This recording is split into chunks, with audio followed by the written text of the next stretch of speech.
Hello and welcome to another episode of No Small Roles, a D&D podcast where there are no small roles and a day of shopping and spoons ahead. Yay! Shopping!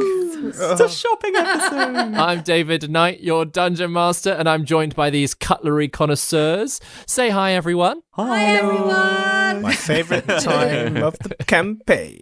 Yes! So, are you all ready for the challenges? Yeah. Sure. I mean, there's a lot of worried faces there, but let's cue the theme tune.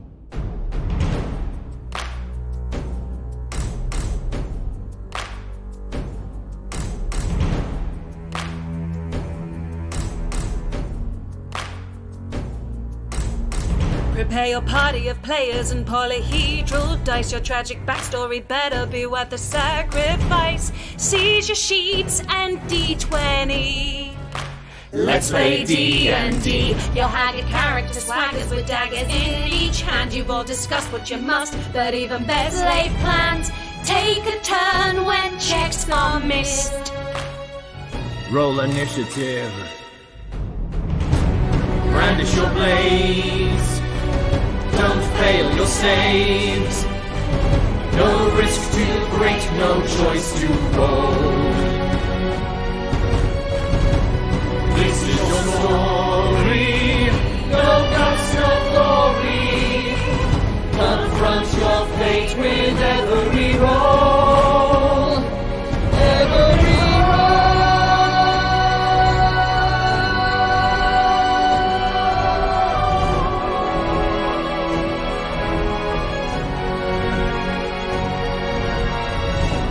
Rises inside, one who will pay the price. Their chance of success will rest upon the dice. No risk too great, no choice too bold. This is No Small Roles. So, coming face to face with Professor Kierda Tagadan, another flower-marked gnome, the party shared all that they had learnt on their journey, dialing down Myra and Ferrocine's involvement. Heron passed them payment for their work and, with a prompt from Gaius, also agreed to organise a cart for the party to use going forward. Kierda shared some more information that he'd managed to gather on the remaining founders of the consortium, whilst also helping with Heron to clarify all that they knew. After setting up the homeward door in Heron's kitchen, much to the grumbles of his butler, the party retired to Drake's, securing a room and deciding on how to proceed next. With Gaius going to bed, Orin and Enkidu set to work translating Kralvin Savelt's diary, and Gwendolyn snuck back through the homeward door to deliver a beer for the butler.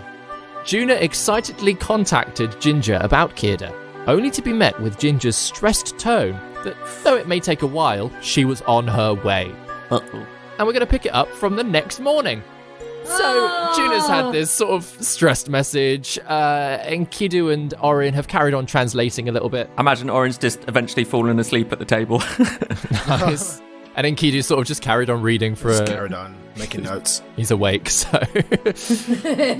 Yeah, I can say from a first initial read, a lot of it is just a sort of a personal diary, and whilst there are some interesting historical touches to it, a lot of it just seems to be, to begin with at least, him trying to develop the homeward door and his sort of experiments with the enlarging and reducing oils and things, and that like sort of deliveries coming and a little bit of gossip between old long dead lords, but nothing that particularly grabs you as significantly important. Okay. You're not that far into the book though, so you're quite happy that it could hold more information for you, but the initial read, not a huge amount, unfortunately.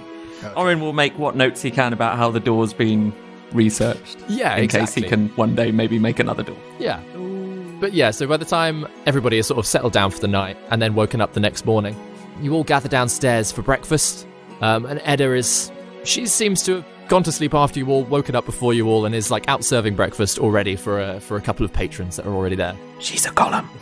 Yes, precious, she's a golem. Golem. In my head, the patrons are the members of our Patreon. So just Yes. Yes. that listeners, you know, in my Yes. head, everyone who is a Patreon of No Small Roles is currently sat in Drake's eating breakfast. Fantastic. Love it. They're having a great time. Yeah, it's nice to see you all. There's lots of teapots and teacups around. Yeah. Yeah. Juna looks like absolute crap. She looks like extra wrinkled and like ashen faced, and like she's just about had a good enough rest to get her spell slots back. Nice little asterisks there, Vicky. Yeah. Mechanically, she's had a long rest. However, Mechanically, she has just enough. Orin's got a slight impression of like the wooden table in his face where he's just like falling asleep on the table. And Keanu just let him sleep as well, obviously. Just carried on writing notes. Gwendolyn, her back hurts because she slept on the floor. I heard you tossing and turning a lot last night, Juna. How was your night's sleep? I slept terribly. I'm not going to lie, I've plucked the flower. What? Oh my goodness, I've really plucked Wait, the flower this time. Where I'm from, that means something else entirely. What's wrong? Oh, so I messaged Ginger, obviously, last night, and How is she? she's not good. She's on her way. Oh, what? Oh, She was. Okay. She doesn't seem to think it's a very good idea that I've met another petal, so to speak, and I did have a letter from her telling me that there is another in Eltimpier and to be careful if I'm drawn to them, which I knew and I was ready for and why I was checking, but it was just so exciting when all those strings did that thing. Oh, I got carried away, and every time I message her, normally she's telling me golems are fun and stuff like this. It's quite out of character for her, and I'm a bit concerned that, like I say, I've plucked the flower, so to speak. hang on a minute. So she said there's another one in Eltimpier, but what? That they are a bad petal. No, all she said was I got a letter from her out of the blue. When did you get this? Back in Pryden. Oh. And she just said to be careful, and I haven't shared any more than I think he already knew, or that we were already sharing with him and Heron. And I don't know. What can you imagine he didn't say to you, Miss Sipthorne, about what side of the flower he is? I Whatever don't that know. means. I mean, I couldn't send a message into his head, which is weird, but Yeah. I just thought he was like a very underskilled petal because all he can do is these things with flowers. So I don't know whether I don't know. I don't know, and I don't know whether it means he's bad. I don't know whether it's just something I'm not supposed to do. I've not been told enough to really understand. Yeah, I can tell. That's not fair. I have a few questions now. Like, surely you've been so excited to meet someone else like you for so long. And why is it such a concern that you finally meet one and now we have to be on our guard now all of a sudden? There's so much we don't know. Hopefully Ginger can help us, or help you especially. Oh, that's what I hope. I mean, I am excited for you to meet Ginger. I don't know how long it's going to take her to get here. And I don't really think I can leave until she does get here. So, I'm very sorry. Could you send her a message just to be like, hey, what's the ETA? Because we've got some things to do. Like, if you're here in 2 weeks, great. We can swing back round. Or I don't know. That's true. Or could she meet us in a Fallus Vale, perhaps? Maybe that might be Yes. closer to where she is. Yes. We don't want her to, have to double back on herself. Yeah. I think I must have been a bit tired last night. I couldn't reach back out to her after we'd had this conversation, but I am sorry if I've plucked it. Well, what's done is done. I'll really beat home that new swear word. Trademark it. I mean, do you think he was shielding his thoughts or something? Is that something someone could do? That maybe he wasn't telling the truth about what spells he can do. Maybe he can do much more I magic. don't know. It was different to how if I haven't been able to message people, normally it sort of goes to a void, like when Like we a were in the voicemail. Wingthrups. But I heard it back in my head. Isn't that one Clane Earvet when we were over for dinner and you tried to read his mind and he had your thoughts back at you because he was doing it at the same time? Oh yeah. Oh yeah. I can clarify for you, Juna, that it was a different experience. Okay, Whereas beforehand, you could hear the thoughts that were happening in Clane's head, including your own. Oh. This time round, as you tried to send a message, it only arrived into your own head. No, Enkidu, that's not the same. Oh, good to have these things confirmed. Puts the tinfoil hat back in the caddy. Well, to help clarify for everybody, yeah. It was a different experience for you, June. Yeah. I don't know much more than that, but I just feel like I should share this with you because I don't know what's about to happen. This is new territory for me. Okay, so we need to be on our guard around him. He already knows what he knows. We can't change that, but we can stop ourselves getting too close or too drawn in potentially. Yeah. And until I receive word from Ginger. Okay. Last night, I was feeling bad about us ruining Nuram's dinner, and I thought I'd pop back through the door and leave him a little drink, a little treat. Oh. And whilst I was doing that, I overheard talking, but I didn't hear much. But I heard a name, Liana. I don't know if that rings a bell to any of you, or Liana. whether just something to keep in our minds as well, with all the other names we're thinking of. Is that a name that rings a bell with any of us, Berbedy? I don't know. Does it ring a bell with anybody? I don't think so. Hang on. Everyone frantically looks through their backstory. What? Oh my god. Oh my god. What? What? It's Guy's guinea pig when he was a kid. Oh my god. Oh, you bastard. I was like, Canon. I think it does. Who was saying it? Did you hear? Garhilda? Did I work out who it was that said it? As you were listening, because it was repeated a couple of times, you heard both Heron and Kirda say it. But both of them, Heron and Kirda, they were having a conversation. Liana. Might just be something worth keeping in our minds if we hear that name anywhere. Or maybe, Guy, you could drop into conversation about, your guinea pig, and maybe see if it flickers any thoughts up on their.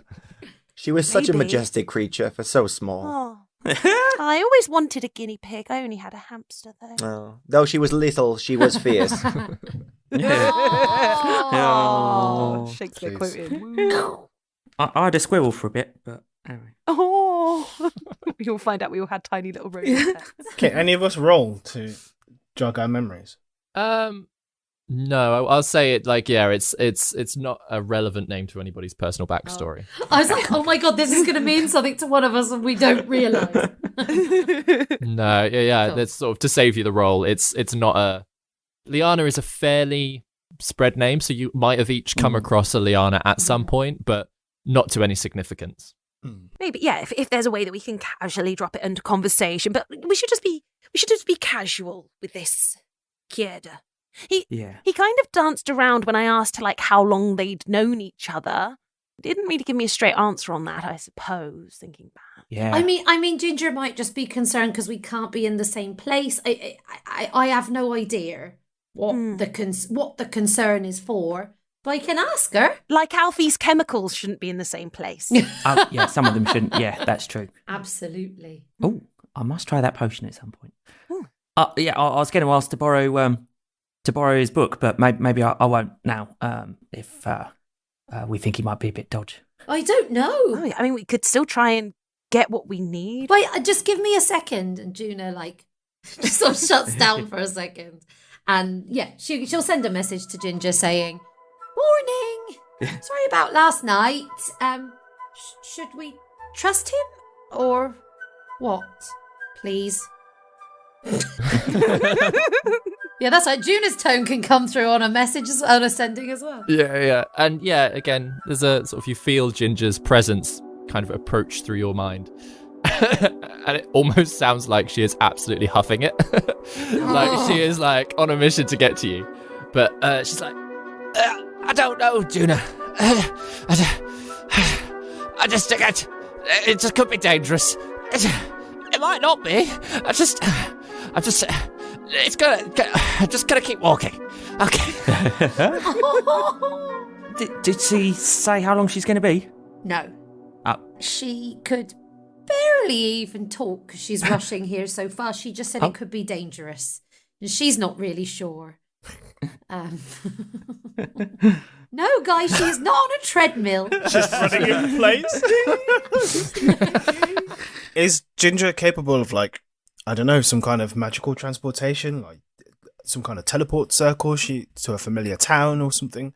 No, because Ginger would not be huffing and puffing and running her way here if she could get here any other way. If she could snap her fingers. Could be running to a portal for all we know. Whatever it is, she is she is running and trying to get here, and she thinks it might be dangerous. Right. Well, we're waiting for some horses anyway, aren't we? So Yes. I guess we can see how long that takes to arrive.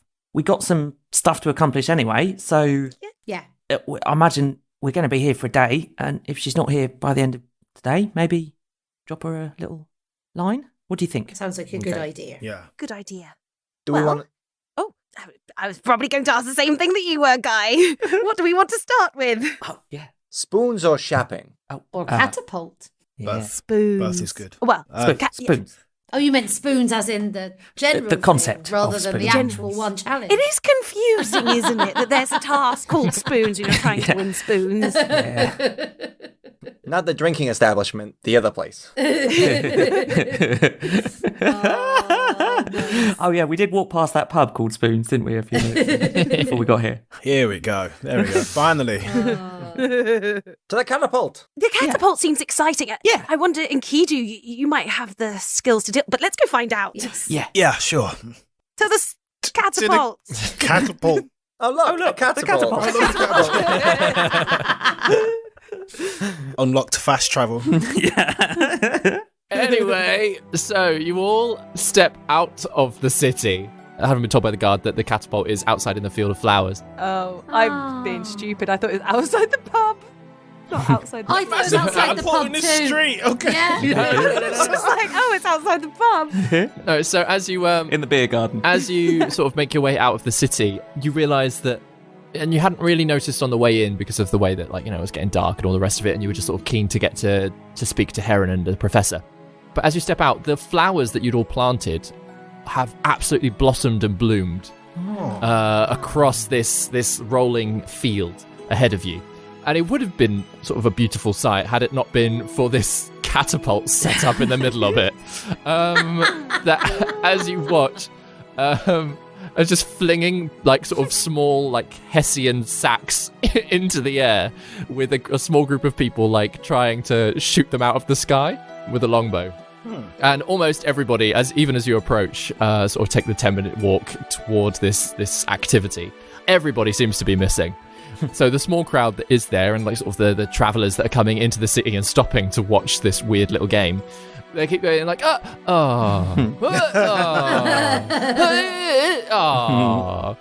But you approach, and there's a sort of a younger-looking half-elf man, sort of palish skin, blonde hair, sort of tied back. It's not too long, but it's tied back just at the base of his head, and he's got a sash on, which you recognise as sort of marking him out as the sort of the Twain-Tide tea tournament representative for this game, at least. And he's got a small little stand, a little table at the front, and sort of is gesturing to somebody else to go and pick up all of the sacks and reload them back into the catapult.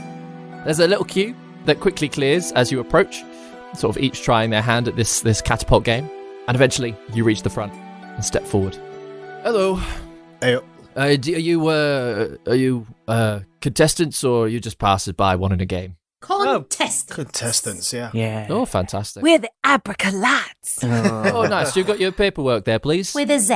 Who has the paperwork? One of us does. We I get it out of Yeah. my bag. It's a bit crumpled. Yeah. It goes, oh, with a star and a Z. Wonderful. And a lightning bolt? Yeah. Yeah. Why A not? lightning bolt Z. Abracalad spelt with a star. And That wasn't my idea. there's 2 A's and a star. Well, I mean, all right. So this one is actually pretty simple. One at a time. If you could stand there on the line, and sort of points to a sort of a line that's been dragged into the dirt. So as you stand there on the line, you take that bow, that arrow there, points at a long bow and a quiver of arrows next to it. It goes, we'll be firing them bags. As you see, they're all sort of grey little Hessian sacks. You've just got to hit the one with the red dragon on it. Pretty standard. Okay. Pretty straightforward. From where the line is to where the catapult is just about 300 feet. Oh. It's pretty, it's a big old distance, really. And as you've sort of, having watched this sort of like array of sacks being thrown into the air, there are a lot of fairly small, almost like beanbag-sized sacks in amongst all of this. So it's a big old like flurry of of bags, seed sacks being launched each time. So whoever wants to go first, you just step up. If I could have your stamp, I'll stamp you on, and then we'll signal and they'll fire. With that, Juna puts her hands up onto Enkidu's shoulders, gives him guidance, and says, "Enkidu, you've got this." Yeah, sure. This sounds like something. Yeah, let's give it a go. Just checking in the rules, a sash person. Hello. Sorry, what's your name? Weria. Weria. Are we allowed to use other skills other than natural things? Magic and stuff. Yeah. Yeah, anything to improve your aim, that's absolutely fine. But it has to be that bow, those arrows, and it has to hit one of them sacks. Anything else, if you want to somehow slow down them sacks, you've got to stand on the line. Okay. You've got to stand there, use that equipment.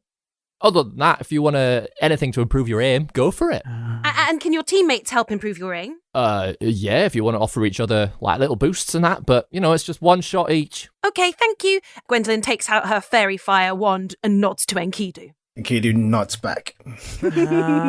He raises his eyebrows at Gaius, like, could do with a rousing little song. Absolutely, buddy. And what I'll do is, if you can point out the dragon thing to me at the same time, I could cast fairy fire. Or, to be fair, while I'm doing the performing, I know that Gwendolyn is an expert at aim, so maybe with her wand of fairy fire, she could fire at the sack instead. Sure. I ask. Yeah. Grace is currently flicking the wand that she's just got out. Like, I've got it ready. It's all I can do. What's the chap's name again? Weria.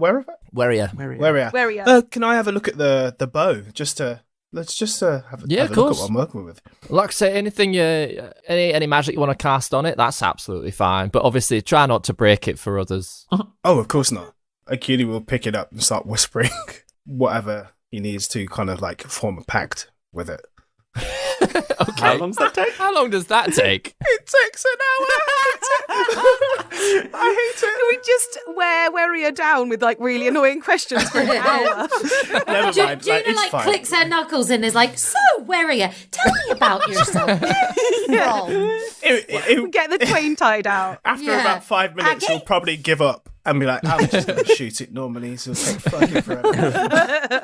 Hang on, Ankiji. I'll just have a quick look at it, if I may, before you use it. Hang on. I know what. We can just, hang on. If we just put a little thing. Actually, you can... Yeah, so if Orin can grab, after the distraction techniques fail, Orin will grab hold of the bow and he's just going to pull out a couple of little bits and pieces and he's just going to attach like a little sight to the bow just to make it a little bit more accurate and essentially cast magic weapon on it. So it becomes a +1 weapon. So you get +1 bonus to attack rolls and damage rolls with that weapon. Yeah, so it'll be a dex-based attack. That's fine. Because you're proficient in martial weapons anyway, you can add your proficiency bonus, and then obviously all of this extra stuff that everyone's giving you. Feel free to chuck that on as well. And you've got guidance if you want to add a d4 to it. I'm gonna ask a rules question. Does guidance work on attack rolls or just on skills? You will have to check the spell for that. I feel like I've been quite laissez-faire. After maybe David. Oh, it's only ability checks. We've definitely been a bit more loose and free with that. Thus far. As you're sort of trying to figure it all out, obviously with the catapult being 300 feet away, Enkidu, you're proficient with martial weapons. You've used a longbow before. You know that the normal range for a longbow is about 150 feet. So it can shoot things that are up to 600 feet away, but you already know that you're going to be at disadvantage just on this one shot. Anyway, so if anybody's got any ways to Can Rowan counteract that, that would be another way to... Inspiration. If the help action gives advantage and fairy fire gives advantage, does that mean we counteract the disadvantage and then give advantage on top? No. Weirdly, that's... Yeah, it's sort of basically if you have advantage one way, then it can be counteracted with disadvantage no matter how many disadvantages there are. And again, in opposite. If you've got disadvantage, it doesn't matter how many advantages you've got, it just brings it back to regular roll. Nevertheless, Rowan's been held up with Enkidu throughout the sort of spider gate. She's going to just sort of nestle on his shoulders. No. Just in case he does need some help. Nice. She's always been a fan of Enkidu. No. I suppose it's good if she does give the help action just in case my fairy fire doesn't hit it, because I've got to try and fairy fire the And right also one, 60 haven't feet. I? What's the range on fairy fire? Yeah. 60 Oh, feet. I'm pretty sure it's 60 feet. Yeah, probably. I don't have that written down. I think it's not going to be 300 feet. It's not going to be 300 feet at the very least.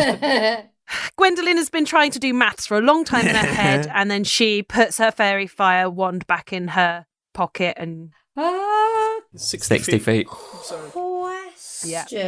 Mhm. I could look this up, but can I only use a sorcery point on myself? Yes. Oh, okay. Only to change your That would have own. been so juicy. So if I had fairy fire, I could extend the range, but it's still. But it's a wand. You can just take the wand. oh yes, there you go. Does that work? I don't know. I don't know. Yeah. It's, If you hold the wand. it's currently powered by an elemental, isn't it? Yeah. Yeah. That's why I can use it. How much can you extend it, Juna? Distant spell doubles. Or you could fly. One of us could go nearer. We don't have to all stand here. We can stand, if you need to be nearer the Oh, yeah. catapult, why don't you just walk nearer the catapult? I was waiting for someone to suggest that. Problem solved. Yeah. Gwendolyn is excited that she can do something again, and she starts running towards the catapult, Amazing. I was like, I'm not going to say it, but giving a thumbs up and being like, holding up her wand. She feels like she's part of it again, amazing. having sheepishly felt awkward about it before. So Enkidu, you step up to the line. Oren hands you the bow. Yeah. Use the sight. I was going to say, can we just have a quick rundown in a clarity way of all of the things that are going to be helping you or hindering you for this role? Currently, just in and of your own self, you've got your dexterity and proficiency bonus. So that's 6. Cool. And then you're rolling at disadvantage because of the distance. Oren, what have you added on? I've added +1 to the roll. And also the damage, but I'm not sure the damage is going to matter. Not really. Through magic weapon is this part. Nice. Juna, how are you helping? I've given guidance, but that's only on ability checks, as we've just discovered. But Rowanna's also giving the help action. And help action from Ruana. So Ruana's made it so that it's a straight roll rather than disadvantage. Okay, cool. And I'm offering a 1d8 bardic inspiration, which I've got primed and ready. Nice. Oh, so good. That's why I've been silent for the last 5 minutes, furiously scribbling. Amazing. Gwendolyn has run into the beautiful field of flowers, and she's skipping along with the fairy fire wand, which probably isn't going to do anything, but she feels like it's going to do something. It's gonna look cool. And she's going to get as close to the... Can she kind of climb up on the catapult at all? Or... It's not a very big catapult. She wants to be able to see the right wand, to cast fairy fire on the right wand to As help soon as it goes Enkidu's out. aim. Yeah. Because So it's going to be hard to see. from having cast Fairy Fire before, you know that it just sort of is more of like an area effect, so everything within the area will be marked. So essentially, as long as you mark the catapult, all of the bags of seeds within it will also be sort of included in that area. All right, so she's waiting until it looks like Enkidu looks like he's ready, and then she'll cast it when he looks ready. Gives a thumbs up to Enkidu like, I'm ready. Nice. She's getting a bit distracted by the flowers occasionally because they're so pretty. Juna's also going to minor illusion a load of banners saying "Go Enkidu." Yes! We really have put our eggs in one basket, haven't we? Well, We have. magic weapon stays, so magic weapon is just good for an hour, so anyone can pick up that bow and have +1. So Oren's helping all other teams at this point. Oh, no. Yeah, I think it just lasts for an hour, so... Sorry. Snap the bow at the end and run. No, because then we'll get disqualified. Yeah, right. Because usually it's concentration, but because it comes from a character thing rather than a spell, it's technically not concentration, so I don't think I could drop it. So it's just going to be on for now. Nice. Oh well. Is that everything? I think that's everything. So then, Enkidu, as you step up to the line, you pick up the bow, you pick up your arrow. As you draw it back, Gwendolyn, you see Enkidu sort of readying himself. Fairy fire! Nice. And the girl on the catapult gives you a nod, yeah. They realised they could walk closer. Gwendolyn winks. Oh. Gaius, as Enkidu readies himself, what are you doing? Guy sees him adjusting his bow, readjusting himself, and just in case there's some cracks or some pressure that occurs in Enkidu Kai, he starts strumming and goes, take the bow and grip, grip, grip till the countdown stops. Oh, whoa. When the arrow flies, it'll hit, hit, hit, and the back will blow. Oh, whoa, oh, oh. You can do it, Kai, you're so much stronger. Inside and outside, you're truly a wonder. If there's a challenge, he has what it takes. No cracks, no breaks, no mistakes, it's Kai. You just wrote that just now, didn't you? Oh my gosh. That's awesome. Very good. Is that a parody melody of already song? It's or an is it- incanto. It's surface pressure. Oh, it's an incanto. Oh, I butchered it, but it's everyone go and watch the film. It's It's cracking. fine. It helps with the whole like being able to sing other songs on this podcast. Butchering it is a good idea. It's made it unique. It's made it legal. Legally different from Encanto. Please don't sue us, Lin-Manuel Miranda. It is Lin-Manuel Miranda, isn't We it? love, yeah, I know, stunning. So, Enkidu, with Gaius's words like reverberating around you, you've got that inspiration.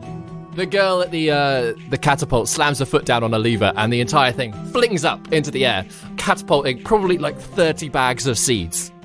In the briefest of moments, you see one that flashes red as it spins in the air. Can you make an attack roll against it, please? Flat roll. Let's go. It suddenly goes slow motion. Oh no. You've got your inspiration? You've got your bardic I got inspiration? my own inspiration. 1d8. So that's. Oh gosh.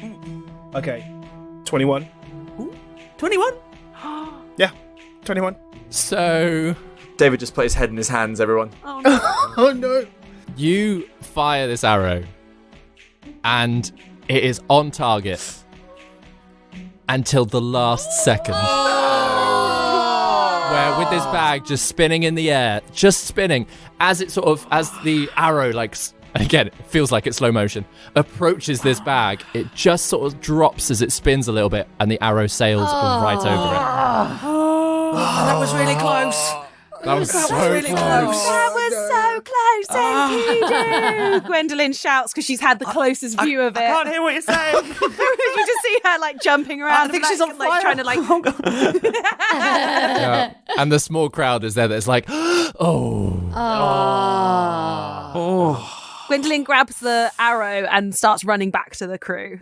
The girl at the thing's like, thanks. You brought the arrow back. Oh, Enkidu, that was so close. Oh, that it was so close, amazing. Enkidu. Such a low roll. Oh, man. I thought I had it, but I don't know what happened. It there. was really Oh my God. close. So close. It was a 6 on the D20. Oh, I know. jeez. It was a 6. Oh, my gosh. Okay, Well, shall I give it a go? yeah, the bow's still got the thing on.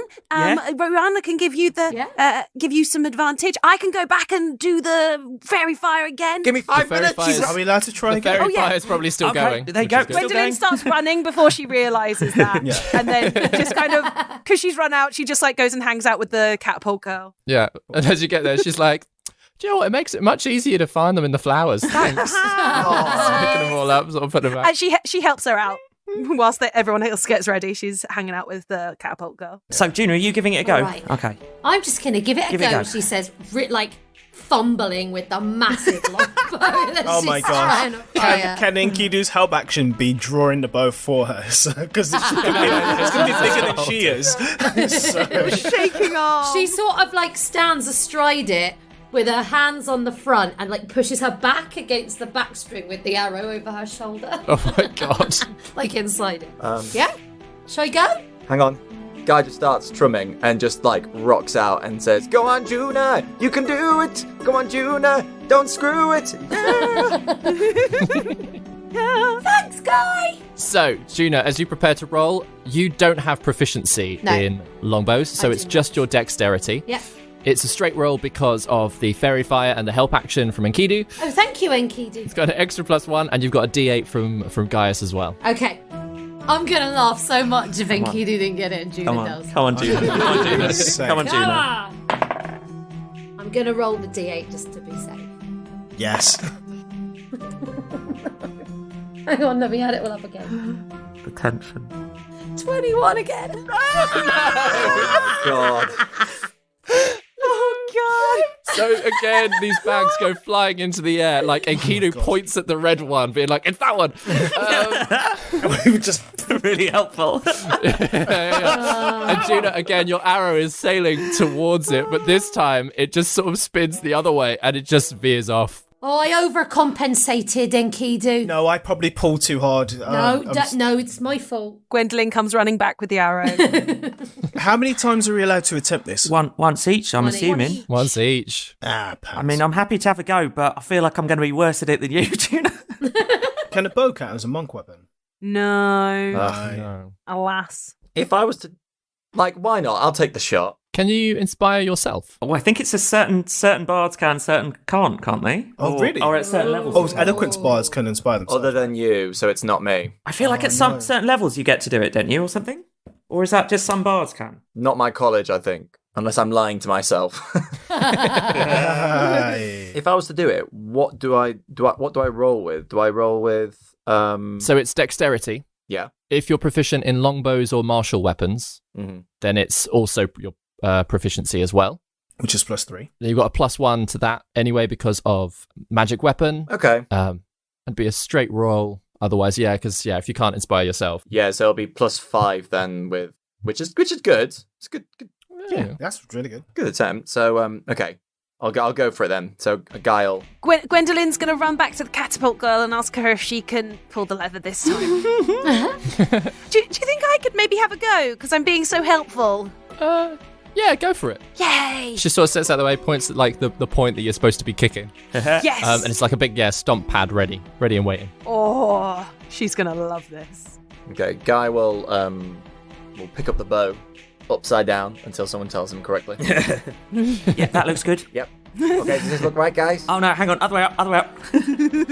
Okay. Either that or Juna and Enkidu had it the wrong way up, but Oh right, yeah, sorry. Okay. Excuse me?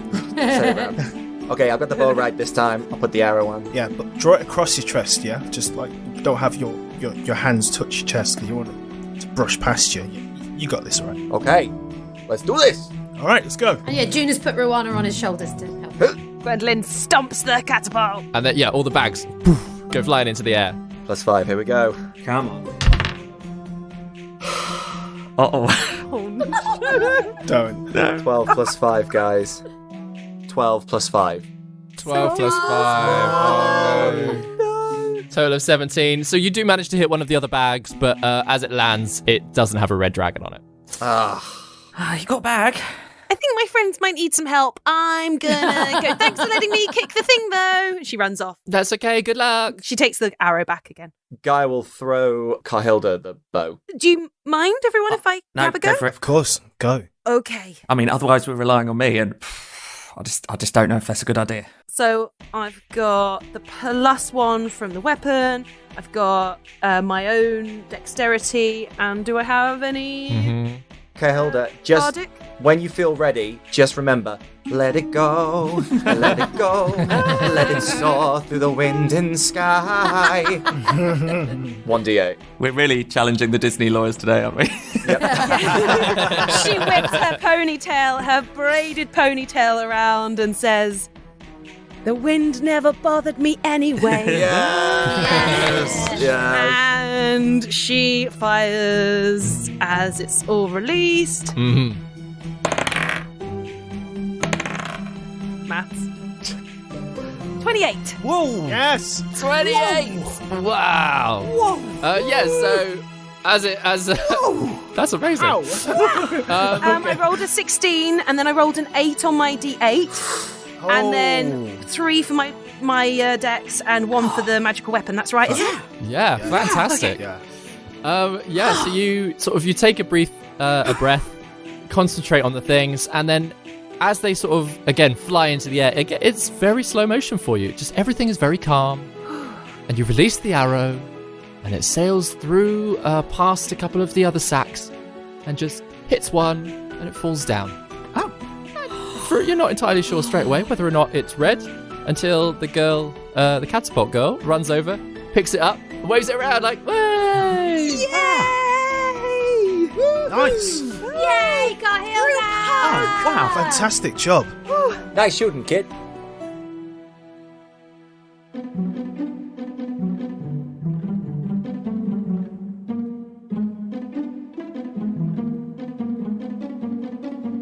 Grace here, keeping you updated with all things No Small Roles related. Hello, Twain Tide Tea tournament fans. As the competition heats up in Vernock Rise, I have some hot news for you all. Episode 1 of the Further Adventures of Dwayne Fabulosa will be hitting the Patreon very soon. This mini-series will of course star the magnificent Jeremy Cobb, but the excitement doesn't stop there, folks.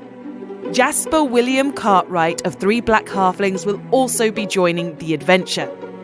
So for early access to this thrilling 4-parter and more No Small Roles goodness, head to www.patreon.com/No Small Roles.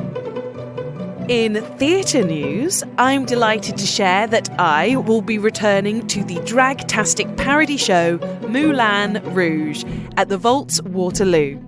We're reopening this week with shows every Wednesday to Sunday until the end of August. As always, we love it when our wonderful listeners help us spread the word about No Small Roles. You can do this on social media, by recommending us to your fellow Twain Tide Tea Tournament team members, and by reviewing us on places like iTunes and Podchaser. So a big shout out to Matrix Melmo for their lovely review of us on iTunes.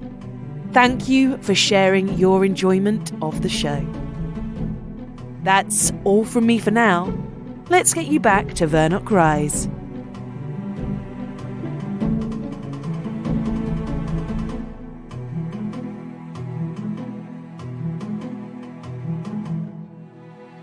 Wow! Oh, well done, everyone. Like that was exciting. Gwendolyn's a bit worn out because she's been running backwards constantly. But Weria, having been stamping each time as well, sort of takes your stamps it down, and hands you a wooden spoon. Yeah. Congratulations. Oh, second spoon. Yeah. Oh, thank you, Weira.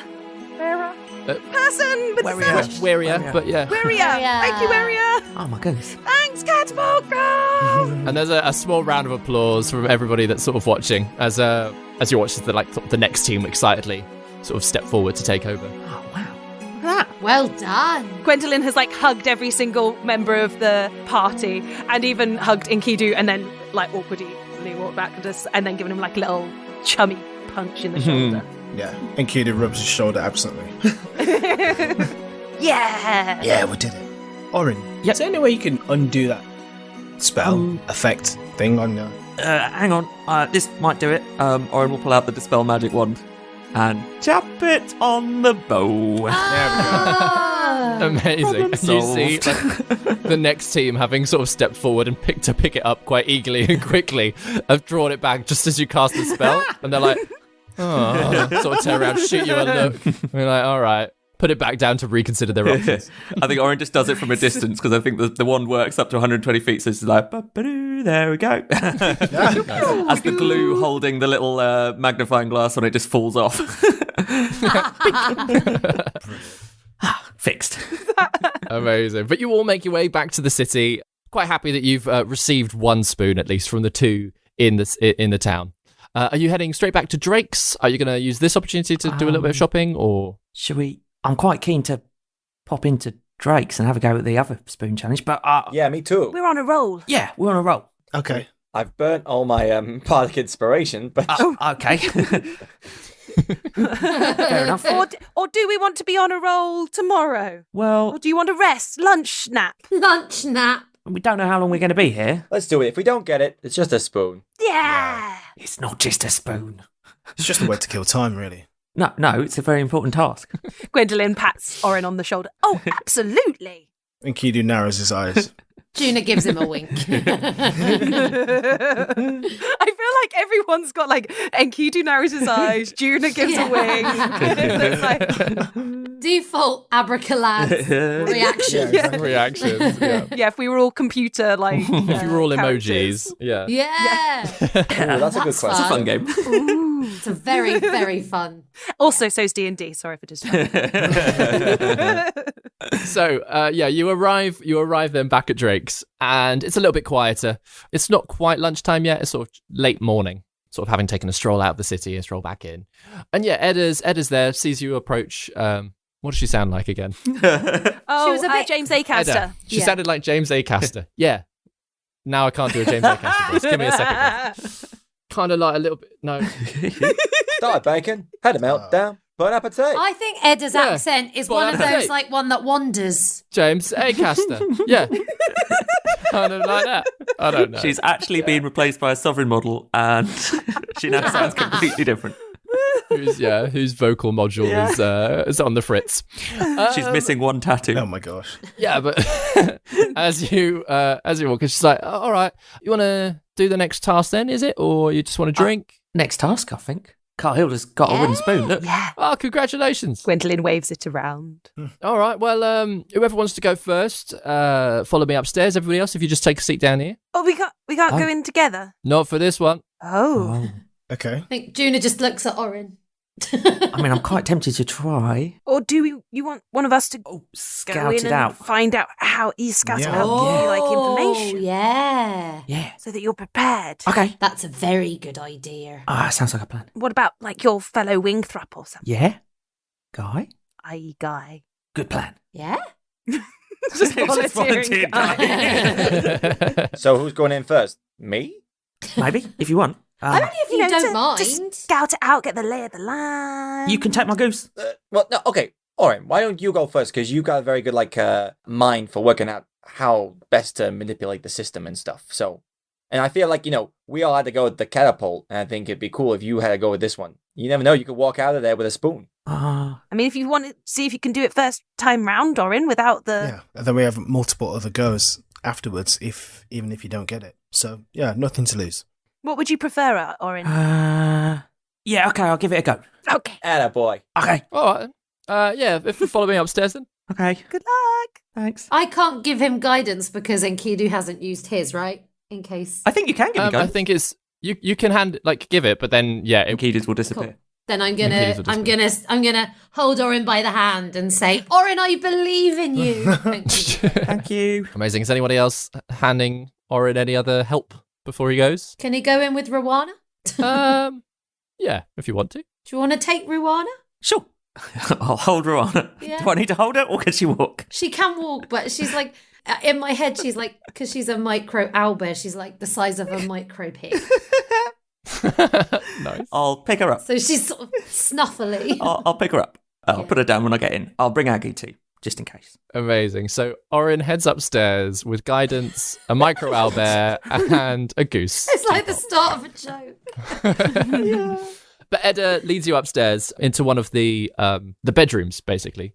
And as she opens the door, you can see a small table has been set up in the middle of the room, Orin. She lets you come in, closes the door behind you, and she says, right, so this one's very simple, actually. Uh-huh. Basically, you've got to tell me how many wooden spoons are on the tray beneath this cloth.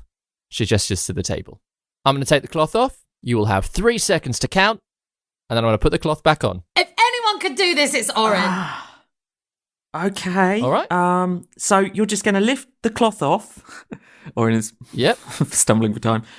I've got to count how many wooden spoons there are, that's right. and then you're going to put the cloth back on. I've got to tell you. I've got to get it right. You got to get it right. Okay. But don't lift it off yet. No. You tell me when you're ready. And she goes and sort of positions herself on the other side of the table, takes a hand and grabs each side of the cloth. Okay. Right. Trying to desperately think if I can use anything useful. Counting things. Can you slow anything? I don't think I've got anything that can slow anything down. I can detect magic. I can comprehend languages. prestidigitation? Nope, I don't have that spell. Fuck. I can thunder wave them off the table. What am I allowed to do with this? Are there any rules about what I can and cannot do in the room? You are not allowed to interrupt or tamper with the tray. The tray, but not the spoons. That's right. I don't know if I can do anything particularly useful other than David. You could what? Clarify that sentence, Ben. Other than David. Do I feel... you're not going to tell me. I might do. Oh, I'm just trying to think. Probably won't. Counting spoons quickly. Yeah. That would sort of be something I'd be using my brain for, really, wouldn't it? That'd be a thinking type exercise. I'm thinking it would be a perception check. You kind of assume as much. It would be a quick looking to see a flash of whatever's going on beneath the cloth. Shame you didn't have like a giant magnet. They're wooden. Yep, you have to count how many wooden spoons are on the tray. Oh, there might be metal spoons might on be there. some different metal types ones as as well. Yeah, there are going to be other spoons. Oh no. Okay. I don't know if I can do anything other than Orin's going to put down his goggles and he's going to sort of fiddle around with them to sort of maximize their ability to suss out shapes and edges of shapes. Turns into Shapes. Oh, it's a column. I'm going to cast Enhance Ability on myself for Owl's Wisdom to give me advantage on wisdom checks, if I may. Go for it. So I'll do that before I say that I'm ready. And then the moment that I go, okay, I'm ready to give it a go, I am going to also preemptively Flash of Genius myself. Oh, yeah, cool. Abracadabra. I don't roll lower than 30. I think that's all I can That's do. genius, isn't it, mate? Cat and Cool. spoons. I'm also assuming Ruana is offering you the help action during this, right? She definitely is offering it to you. Thank you. I will willingly accept. I mean, it will do the same as the Enhance Ability, I believe, anyway. Cool. Oh, just advantage. Yeah. Oh, okay, cool. So, as you sort of give the nod to Edda, she lifts up the cloth, and there is a nice wooden tray on this table, filled with cutlery. Oh. There are knives and forks, there's wooden handles, there are metal spoons, there's a wooden pot lid, there's a tobacco pipe. Can you make a perception check, please? Yes, I will roll at advantage. Ooh, okay. And then Flashing of Genius, 23. 23. The cloth goes back down. How many did you see? Do you want me to say an answer? Yes, please. 3. She goes, that's a good try. What? But no. What? Now, if you just want to take a seat on the bed, I'll go get another one of your teammates. Okay. I'll wait here. Yeah, you sort of sit down. She sort of like tucks the tray lid in. Did you use your guidance? No! No, he didn't. That was an ability check. It's too late, isn't it? It's too late. Ah. But Edda leaves the room and goes back I rolled a fucking downstairs. 4 on it. I rolled just to see. I respect that. Why did you do that to yourself, Ben? Oh. But Edda comes down to the rest of you, stands there, and goes, you didn't get it. Who's next? I don't know an in-world way of asking the other players this, but does anyone else get advantage on this without needing Ruana's help? The thing is, everybody downstairs doesn't technically know what the task is. No. So you won't know that it's a perception check at this point. No, but I just want to know if there is someone who's not going to need Ruana's help, because I have an idea.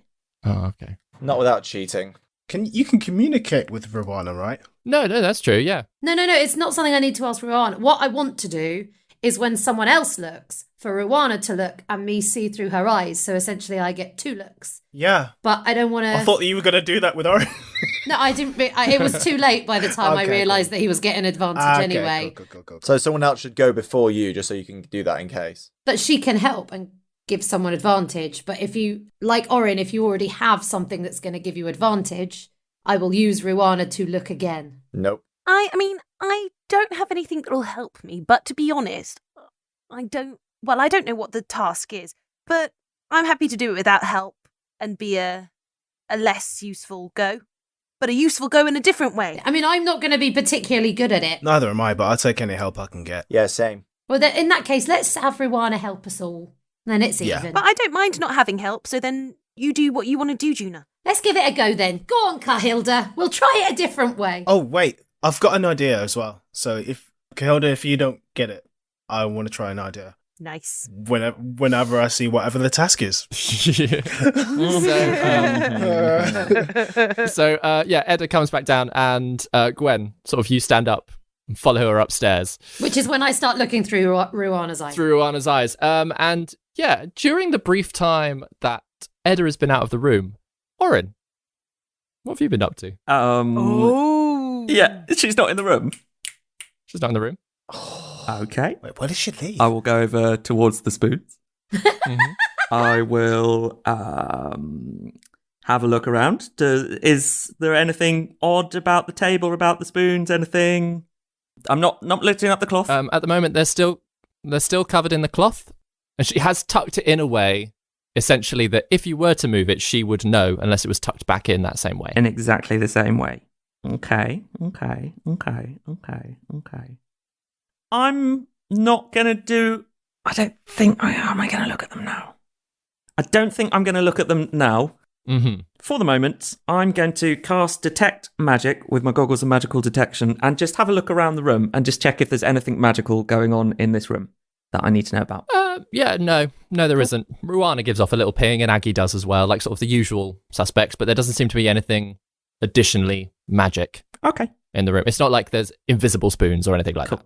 Cool, that's fine. Does Orin look like he was about to have a peek? I think Orin certainly had a good look around the table and had a good inspect. He's very carefully kept his hands away from the table, but just had a good old look around without touching anything. Mm-hmm. In which case, Juna messages him because she's seen through Ruana's eyes. Oh, yeah. If you do have a peek, you can reply to this message. Does it look like I would be able to put the cloth back exactly as it was left? Oh my god. It would be tricky. Essentially, you can see that she's almost done like a very neat fold in one of the corners that it's not impossible to imitate, but would be tricky. You'd have to have a very good sleight of hand. Yeah. I think Orin is going to reply to the message, maybe not now. Maybe I'm going to have a little keep of that in my back pocket. Okay, you do you. Nice. At which point, Edda brings Kahilda into the room, or as you're sitting back down on the bed. Edda sort of moves around the table, gives you a knowing look, Orin, and then explains the rules to Kahilda that, yes, you cannot tamper with the tray in any way. She'll be lifting the cloth for 3 seconds, and you have to tell her how many wooden spoons are on the tray. Okay. Let me know when you're ready. I'm ready. And she lifts the cloth for 3 seconds. Can you make a perception check, please? Does Ruana get one too? 5. Yes, actually. Juna, are you watching through Ruana's eyes at this point? I am. Then can you make a perception check, please? Oh, hello, Ruana. You're very close. As Ruana jumps up and she gets distracted and doesn't look. Can I look again while Gwen's looking? Oh, yeah, Orin. Yeah, make another perception check, Orin. And would I be allowed to have my goose help me look? Yes. Yes, I will allow. Actually, it doesn't matter. I'm still on advantage. I've still got my goggles up. Anyway. You still got your goggles? Yeah, it's fine. Yeah. So how much was that for you, Gina? 10. Am I still guided? Is it concentration message? No. So I'm still guided? But seeing through Ruana's eyes, I think, is concentration. Guidance only happens once? I've not used it. Or is it? I didn't use it.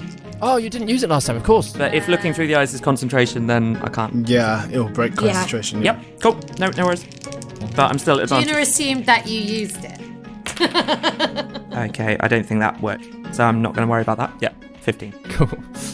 So between the three of you, you don't know. Gwendolyn, it's a lovely tray of cutlery. 103.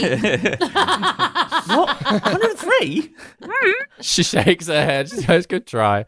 But she puts the cloth back down as like sort of tucked it in that sort of particular way again and gestures for you, Gwen, to join Orin on the bed. Oh. Hi, Orin. Juna says to Guy and Enkidu, Gwen guessed 103 and it was wrong, just so you both know. Hey, Enkidu's like, it's a big table. Edda once again leaves the room, comes downstairs to the three of you.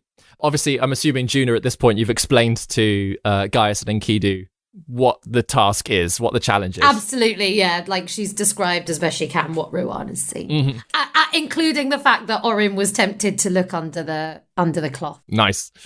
So yeah, Edda approaches. All right, who's next? Yeah, I'll go. Oh, yeah? Yeah, you go, Enkidu. All right, follow me. Enkidu, I do, not looking through Ruana's eyes because that's not working, give some guidance to Enkidu and then she can help him. Thank you. Amazing. Upstairs. Sure. Gwendolyn and Orin. Left alone in the room. What are you doing? Should we have a peek? I was thinking about that, but look, she's tucked it under really, really carefully.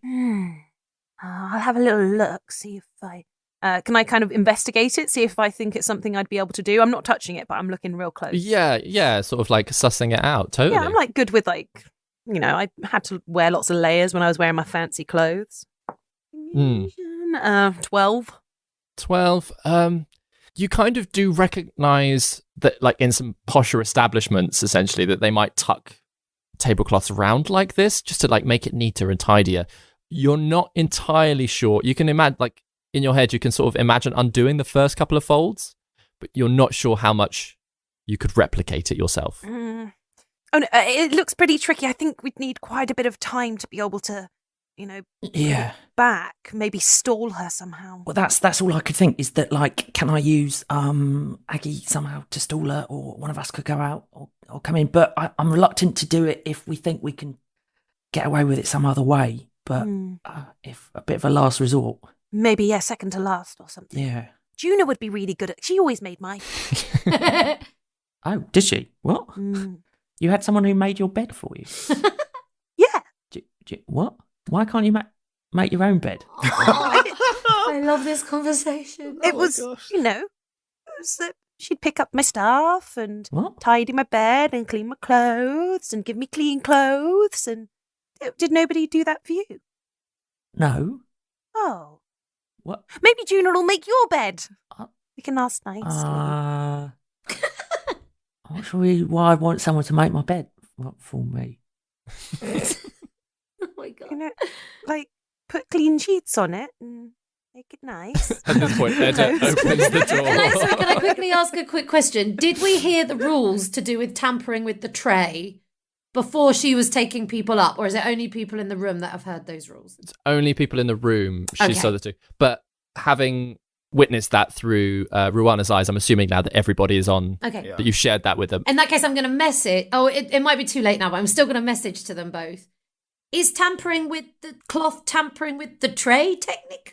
I was going to wait until she lifted the cloth off before I did anything. That's absolutely fine. So yeah, Juna, as you've sort of sending those messages to clarify with the others upstairs, Edda walks in with Enkidu, moves round to the other side of the table. Just a sec before you lift that cloth. Let me confirm a few things. Yeah. So, am I the only person allowed to answer at a time? Because my other friends are right next to me here in the room. Yeah, they've already had a go, so their answers will be ignored. Only the words coming out of your mouth will be recognised. Okay. So how come they're still allowed in the room? Very comfy bed. It's just part of the challenge. So we don't tell them downstairs, I guess. Yeah, so that, like, they don't pass it on and all the rest of it. Yeah. Makes it more fun, doesn't it? Everybody walking in, not knowing quite what they're coming to. Yeah, I got you. And Enkidu rubs his nose. Bit dusty in here. So rules are fairly simple. I'm going to lift the cloth here. There's going to be a wooden tray underneath with some stuff on it. You've got to tell me how many wooden spoons are on the tray. And then after 3 seconds, I put the cloth back on and you tell me. Okay. Okay? Yep, sure. No tampering with the tray, but any other magic to help improve yourself, you're more than welcome to use. Great. All right. You let me know when you're ready. Yeah, ready. Orin and Aggie on standby to watch again. Enkidu is prepping prestidigitation. I think I know what... Yeah, go on. I think I know what the answer is. Ruana snuggles up to him. Nice. So, she lifts the cloth, and you see this tray of cutlery and, like, pan lids and pipes. Can Enkidu, Orin, and Gwendolyn all make perception checks, please? And Enkidu, you've got yours with advantage. Cool. Enkidu... And guidance. And guidance. You need it. Enkidu will sneeze to disguise prestidigitation. Ooh. A little puff of wind to blow the cloth in her face. Ooh. Nice. So I've got more time to look at what's on the table. Amazing. Did you just sneeze the cloth? From her perspective, did you just sneeze the cloth? And your sneeze was that powerful? I love that he rubs his nose beforehand to like cue up while he's sneezing. That's genius. I will let you have... Natural 20. Oh my god! Natural 20. I'm going to take a picture of that. It's a critical hit. She's down. Was that the sneezing or the perception? And the perception. That was the perception check. I was going to say that you could have like a plus your charisma, essentially. But, I mean, a natural 20. That's absolutely fine. Okay. Gwendolyn and Orin, what do you roll as well? Oh, better than last time, a 6. 6. 16, I think, plus 2, 18. 18. So again, the two of you are looking and like you're trying to count, and like the thing that's throwing you off is the fact that there are metal spoons, but also wooden handles on the knives and forks. So that's a spork. Is that a spoon or a fork? I just don't know.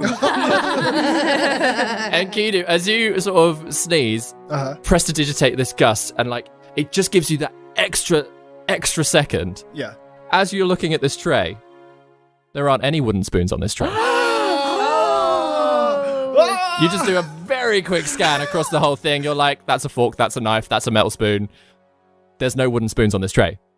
And she sort of like flutters this cloth down, puts it back on over the table, like tucks it in, looks up and says, so, how many? I didn't see any spoons, any wooden spoons on that table. And then she sort of turns around, opens a little drawer in the room, picks up a spoon, walks over and hands it to you, goes, that's because they're all in the drawer. Abracalad! Abracalad! Fantastic. Oh, amazing, Enkidu! Well done, Enkidu. Well done, team. Big slap on the back. Congratulations. Enkidu sneezes harder. Enkidu, you've got a bit of allergy there, have you? Yeah. Maybe you could use the tablecloth as a hanger. Or do we need to cast Lesser Restoration on you if you've got a cold? So Edda leads you back downstairs, all three of you with the animals following as well. And once she gets downstairs, sort of takes the paperwork, stamps your 3 stamps, hands it over to you, and then goes and pours a beer for you all as well, and like brings them over just as a complimentary. You won. Woohoo! Oh, well done, Enkidu. Well done, everyone. Nice one. Oh, yes. Yeah. And as she's bringing over the drink, she goes, obviously try not to share that with other teams if you meet anyone on the way. Oh, of course. Oh, no. No, we want to win, don't we, Orin? I mean, I suppose just if you wanted to be a bit more secure, you could change the number of spoons. I mean, I could, she says. Definitely.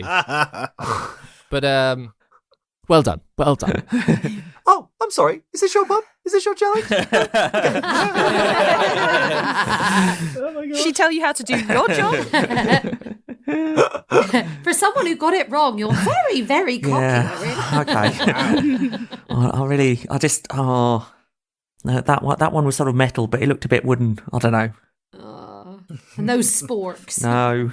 Those sporks. Well, that was fun. Yeah. That was... Nice way to pass the time. Nice. Well done, gang. Yeah. It's been a lovely distraction for me over all the stressful stuff that's been going on. It's been lovely. Yes. Yeah. I wonder, like, it's the thing I've been wondering, Enkidu, since you told us your story about Scarpers and listening to the stories, and I kind of been wondering, what does everybody do for, or did everyone do for fun before, well, our lives kind of became what they are now? Making beds? Oh, yes.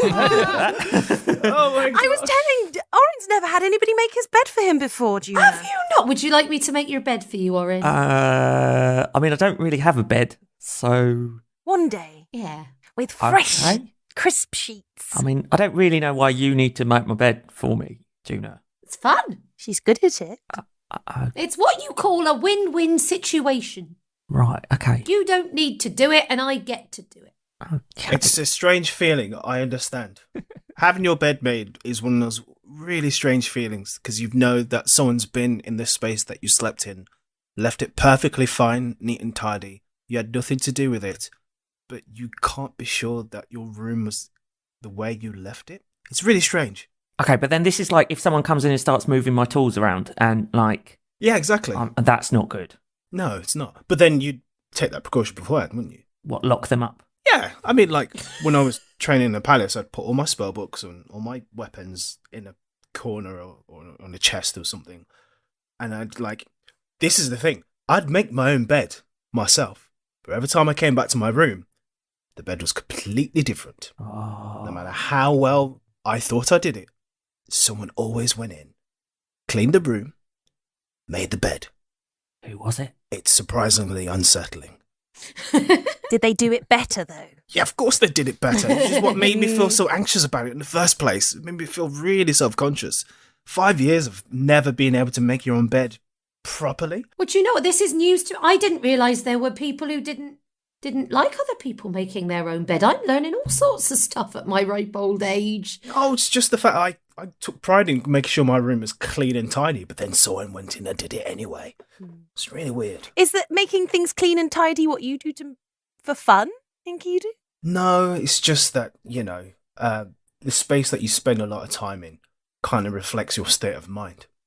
So no matter how many people were whispering about us in the corridors or in the halls, or how many people might have had it against us or whatever else was going on, I could always keep my room tidy and have a sound mind when I went back to sleep.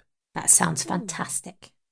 When I was living in Fain Hatha with my family, like, obviously we had like servants and stuff, and I had like tutors and things. So yeah, I appreciate like the benefit of a well preserved bed. And then when I was on the road and stuff, and living from day to day, you do miss the little things like that. I miss like the servants. Benson, he could always make the best bed.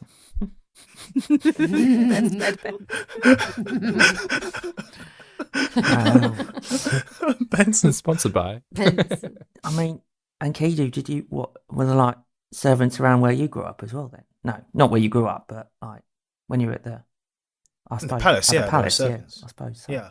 But those did their best to make themselves, like, the ones who changed your room just kind of had a knack for making themselves kind of invisible. Do you know what I mean? You never bumped into them or anything like that. Yeah. That's a useful skill. Yeah. It's unsettling as well, because you don't know where they're coming from. And it's an old palace. I'm sure there are, like, secret passageways. Oh, we live right at the top and right at the bottom and right at the ends. What? Yeah, that makes sense. Because they're secret passageways. And of course, like, for them to get from one end to the other. It's why gnomes make such good servants, because we're small. Yeah. That would make a lot of sense. Now that I think back. Mm. And Kidu, I've never asked this. How did you, I'm going to look around the tavern just to make sure no one's looking. How did you infiltrate? Or was it Gil who infiltrated? Oh, we all did. The palace. Yeah. And got, right to the king's bed. How did you do that? How much time do we have? It took a month of planning. I'll tell you that. Maybe you could tell us one time as, bonus content. Yeah. That might be just quite a cool story for you to tell us one time. With some dramatic music, maybe. And we'll work together to make it a really cool... Yeah, I guess. Yeah. A tale for another time, sure. Wow. I guess we've all had such different upbringings, really. Yeah. What about you, Warren? What did you enjoy doing in the time before? Tinkering with stuff. Reading. Being a lad. No, not being a lad. Yeah, I don't know. Researching. Finding what books I could, when I could. Yeah. Making little things. Making little inventions. Spent, I guess recently a fair bit of time in greenhouses. They're all right. Yeah. Nice. So guys, I know we've got some things left to do, but didn't we want to go shopping or something? Oh, yeah. I've got a couple of things I want to pick up. Yeah. Don't know about anyone else. Yeah, I just got a few things, yeah. I don't, but I'm happy to see if there's anything that takes my fancy. Oh, yeah. Sounds fun to me. To the shops. To the shops. To the shops. Oh, look, the shops. Oh, look, the shopping district. Your intended shopping is halted almost instantly as you step outside. As coming down the road is a cart pulled by two horses, being led, sort of sat at the top of it, by Kierda. Of course. Hiyo! Hi, Kierda. How are you doing? Yeah, I'm great. I thought I'd run these horses over to you because we're gonna have their drink, weren't we? Lunchtime drinks. Oh yeah, lovely. But anyway, this is the cart we got. Little covered wagon back here. Nice, lying down space there, so someone can sleep while someone drives. These two horses, they dig in me names. I've already forgotten them. Feel free to name them yourselves. This one's brown. This one's white. So that's nice, isn't it? But sort of, he pulls the horses up, almost can't control them to stop them, but he's pulls the reins back as much as he can until they do stop. Jumps off and is like, right, having a drink? Well, we were about to go shopping, but should we have a quick drink and then go? No, I mean, I'll join you shopping, I don't mind. Oh, we can stay with the horses at Drake's, right? I mean, I'll just tie them up outside, I'm sure that's fine. Yeah. I'm sure you'll be wanting to make a move fairly quickly anyway, won't you? Yeah. Oh, yeah, absolutely. And Guy's really good at remembering where we park horses, so... Where we stabled the horse. Yep, we've You stabled park the a car, horses. you stabled the horse. Well, but I'll go in and ask about where we can keep the horses. If you guys want to go ahead, it's fine. I'm probably going to just do my own thing anyway. Okay. That's cool. You sure? I would probably suggest we join like separate groups so that way we can get our shopping done quicker, guys. No one goes by themselves. Maybe perhaps Juna and I could go one way and you guys could all go another way. And Kira could go with you and Orin and Kidu. Yeah, sure. Yeah. Kitty, you can come with us. Yeah. Oh, I wanted to ask you about that book you've been reading. Which book, sorry? Oh, well, you said you were going to read a book last night, and... Well, yeah, like I read all loads of books. I know, I but, just thought I mean, it'd be that's the cool if, point. like, chatted with Juna for a bit, but no, that's fine. Oh, I mean, of course you can if you want, but I'm just sort of, I don't really get to chat to many people who've read as much as you have, and actually I'm reading up on a bit of Dravanian history, which I'd really like to Yeah, chat that's with you lovely. about if I can. We'll chat as we walk, will we? Okay, that's fine. We can stop for a beer somewhere, three of us. Yeah, we'll stop for a bit. All right, well, we'll go shopping and pick up whatever it is you want to pick up, and then we'll chat back here later, Gina, yeah? Yeah, and Juno tries to look really like disappointed, like I really wanted to chat to you, but yeah, we'll definitely catch up later. Oh, Guy, why are you dragging me off? And then she like goes off to Guy. Yeah, and we'll go off in one direction. Oh, look, the shops. Yeah. Oh, look, some other far distant Different shops. shops. Different shops. Yeah, so Juna and Gaius, we'll go with you guys first as you rush off. Is there anything specifically shopping that either of you need to do, or are you just avoiding Kirda? Juno, what do you want to get from the shops? I don't need to get anything, but I'm happy to have a peruse. What about you? Oh, okay. Well, I'm looking for I was just like on the road, and there's those sticky situations we get ourselves in, and it comes up to a fight, and they run out of spells and things to do, and we're backs against the walls. I just noticed I'm not very good with like a sword or like something physical apart from like maybe a distance thing. So I had to go with a crossbow a while ago, and I was doing really well with that. So I want to give it a go and see if I can buy a crossbow and actually maybe some armor, because I noticed that I don't actually have any armor. Oh, I can get some armor. Yeah, I'm up for armor shopping. I just noticed I'm very like easily hurt. Oh my god. You don't have any armor. Amazing. No armor. What? Just walking around, no armor on, it's fine. But do you guys have armor on? Yes. Yes. I don't think you can, Judah, as a sorcerer, but Oh. Guy can. I can't as a monk either. Monks don't. Warlocks are proficient with medium armor. Yeah. That's all I'm wearing, actually. Yeah. Oh, chafy. Yeah, I don't know. I think it might affect my magic, Guy, but I'm happy to come and advise you what looks good, armor-wise. Yeah, that's what I was hoping for. Yeah. Please wear armor. And we can go past that tipple place and see what's going on there. Oh, perfect. Okay, so let's go have a look for some armory first. So yeah, the two of you wander off looking for armory, hoping to pass through the tipple. In the other direction, Orin and Enkidu, what is it that you're looking for? I'm looking for a scabbard so I can keep my scimitar out rather than having to pull it out every time. Magic it out. Maybe some spell scrolls, something that's even if they're one use, like protection, healing, magic. Maybe a book on Eldritch and the Arcane, just something to study. Nice. So a little bit of like sort of armory stuff, a little bit of magic stuff. Cool. And yeah, as sort of you explain that to Kid, he's like, oh yeah, it's a nice little shop they'll probably take you to. Yeah, there's the Trinket Trove. Have you been there before? Last time you were here? Yes, I believe so. Oh, they got some stuff. Well, I'll show you the way. Orin, what is it that you're after? I'm looking for a couple of things. I might pick up a shield potentially because I can use one, and I've never had one. Or maybe have a look at armor. I'm a bit tempted to see if I can find any components that I need for my goggles of night vision that I'm making. I think I've got 3 out of 10 components so far for them. So if there's bits that I can use in that, and I might also want to pop into the well-stocked cabinet and stock up on some reagents for potions. Nice. And yeah, as you sort of chat through this to-do list with Kid, he's like, oh yeah, we could loop round that way and then hit all 3 and be back, and hopefully even like bump into the others. That'd be nice to chat to them. That'd be great. Yeah, sure, absolutely. Yeah, so you both doing all right? Yeah, great. doing really, just really well. Just 1 teaspoons for for the competition. Right, well. Great. How are you doing? Fine. He kind of awkwardly leads you on out into the city. Enkidu narrows his eyes.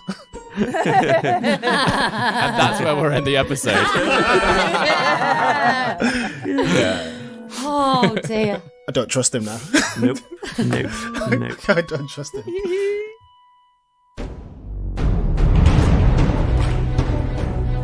You have been listening to David Knight as your Dungeon Master, Ben Galpin as Orin, Chris Watts as Gaius, Daryl Bailey as Enkidu, Grace Kelly Miller as Gwendolyn, and Vicky Gaskin as Juna.